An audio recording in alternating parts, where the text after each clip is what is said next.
If you did a quick online search about Ugandan female firefighters, hardly one comes up. That is not a coincidence. Firefighting in Uganda is generally a man's job, even while the first female firefighter in the world on record was a slave in New York City as early as 1815. But Uganda is making her own strides. We found one female firefighter, part of the emergency fire response at Entebbe Airport. This shy and soft-spoken woman, Justine Nannyombi Mirembe, is a normal woman, but perhaps the difference is in what we do not see, her heart of resolve. This was tested when she went for training in Cameroon, where the first drill was putting out fire in a model plane toilet. In the toilet of an aircraft, that is where my fire was, where what the fire was supposed to fight was.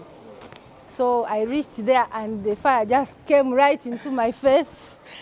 And the instructor says, go for it, kick the door and enter. It was really, that's when I felt like, because the heat was too much and the flames were coming right in the face. I first had to fall back. You had no your gears. And they pushed me in, still the gears were on. You had a BA on the back, you have the helmet, but still the heat was too much. But I finally pushed the door and I had to fight the fire because that was the cause. As amiable and soft-spoken as she is, her attitude of doing what must be done without thinking is what gets her to be one of the few women in the firefighting ranks in Uganda. But we asked Justine, of all things, why firefighting? While I was here for internship in strategic planning department, I came across this advert and then I applied. They wanted firemen over 30 something.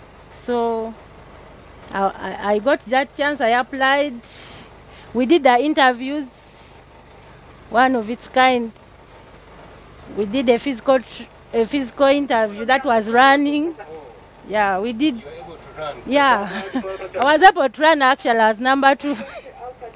So, 13 years later, this graduate statistician, while on her shift at the airport, now commandeers this monster fire truck in which we were privileged to hitch a ride. Driving this truck, the fact that you see it is a big body. It's a bit heavy, but when you know how to do it, with the experience I've had, I find it okay. Though maneuvering can, of course, since it is a big one, even as you maneuver, you feel it that it is a big truck. It can't be like any small vehicle. But I find it okay because I've done it over time. And yes, this is supposed to be a men's world, or is it? Proving this to these men that you can also do it. It has been a continuous process. But yeah, they believe in me. Emergencies are not very common at the airport because of the steps the whole aviation industry takes to avoid them. But there has to be readiness for any eventuality. I put on my gear, set for duty. First and foremost, what I do is to check my truck. Because we do shift work, you might find I wasn't the one there last night, so I have to check. How do I do the checking? I check the equipment that is on the truck. Those are the rescue tools. I do check the entire truck. I test the engine. You drive along, that is testing the engine. You test those turrets. Those are called the turrets, the ones which discharge the water. Despite the job of living on tenterhooks, she is a mother and a wife. So how does she manage? Wow, that's a good one. I would like to appreciate my lovely husband.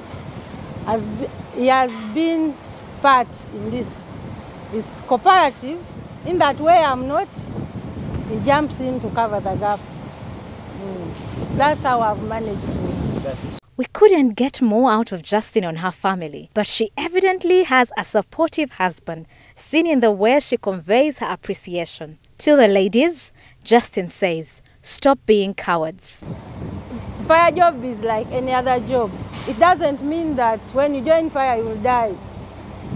Some of us have been there, others were there before, and I feel, and besides, death can find you anywhere, so it is not in fire that you will die. Must a woman be manly to operate in spaces like firefighting?